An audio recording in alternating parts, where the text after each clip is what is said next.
गुरुजी ने कहा एक दिन कि त्रेता युग की छाया की शुरुआत हो गई है, तो हम लोगों ने गीत बना दिया गुरुजी भोजपुरी में।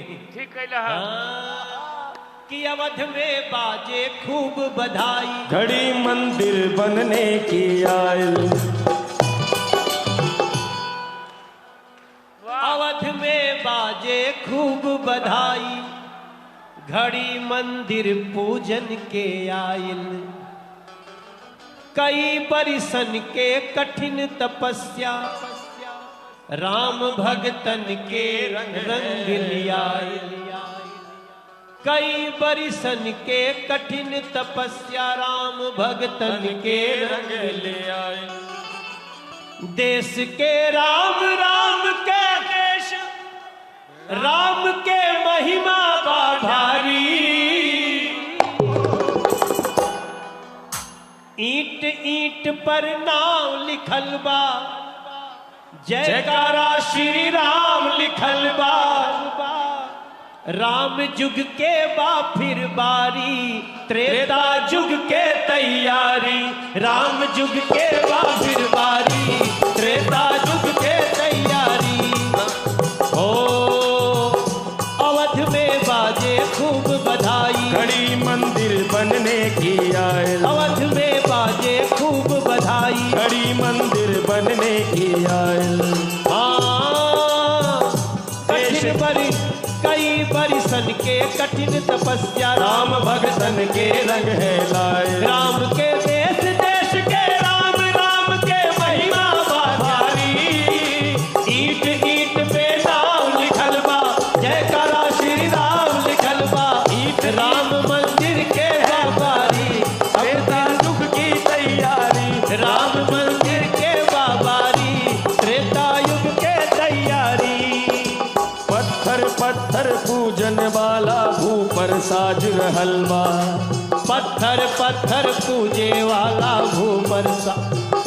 भैया गुरुजी हमनी के देखो तनी जा कि पत्थर पत्थर पूजे वाला भूपर साज रहल बा। और राम विरोधिन के छाती पर डंका बाज रहल बा। राम विरोधिन के छाती पर डंका। पत्थर पत्थर पूजन वाला भूपर साज रहल बा। राम विरोधिन के छाती पर डंका बाज रहल बा। डंका बाज रहल बा, डंका बाज रहल बा। हजारों रावण पे पड़ गई। गुरुजी क्या बात है प्यारे। राउर एगो लाइन, हजारों रावण पे पड़ गई, अकेले बजरंगी भारी। ईट ईट पे नाम लिखल बा, जयकारा श्री राम लिखल बा। ईट ईट पे नाम लिखल बा, जयकारा श्री राम लिखल बा। राम जुग के बा फिर बारी, त्रेता युग के तैयारी। राम जुग के बा फिर बारी, त्रेता युग के तैयारी। बोलिए जय श्री राम।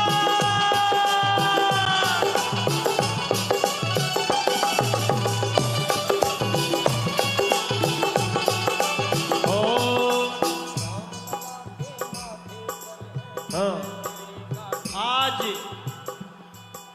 राम लला के माथा पर बा विजय श्री के टीका। राम लला के माथा पर बा विजय श्री का टीका। अब आगे आगे हम गावतनी, पीछे से आप लोग गाई जा, गाई तानी गावते बानी जा। राम लला के माथा पर बा विजय श्री के टीका। राम विजय श्री का टीका। राम विरोधी जितना ओकर रंग पड़ गइल फीका। राम विरोधी जितना उनकर रंग पड़ गइल फीका। गुरुजी के बाड़ी से, गुरुजी के बाड़ी में याद रखब जा कि अब तिरपाल से चल के भव्य भवन में, राम जी आ गए ना, राम तिरपाल से चल के भव्य भवन में, तो सबसे ज्यादा खुश के बाटे, खुशी में झूमे त्रिपुरारी। ईंट ईंट पे नाम लिखल बा, जयकारा श्री राम लिखल बा। ईंट ईंट पे नाम लिखल बा, जयकारा श्री राम लिखल बा। राम जुग के बा फिर बारी, त्रेता जुग के तैयारी। राम जुग के बा फिर बारी, त्रेता जुग के तैयारी। हाँ अवध में बाजे खूब बधाई, खड़ी मंदिर बनने के आयल। कई बरिसन के कठिन तपस्या, राम भगतन के रंग है लायल। हमारे हे मेरे दुनिया भर के लोग, जब कोर्ट में राम जी का केस चल रहा था तो सारे लोगों के साथ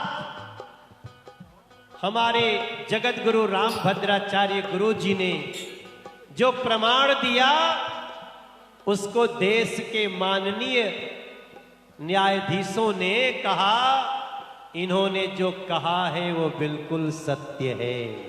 जय श्री राम। जय श्री राम।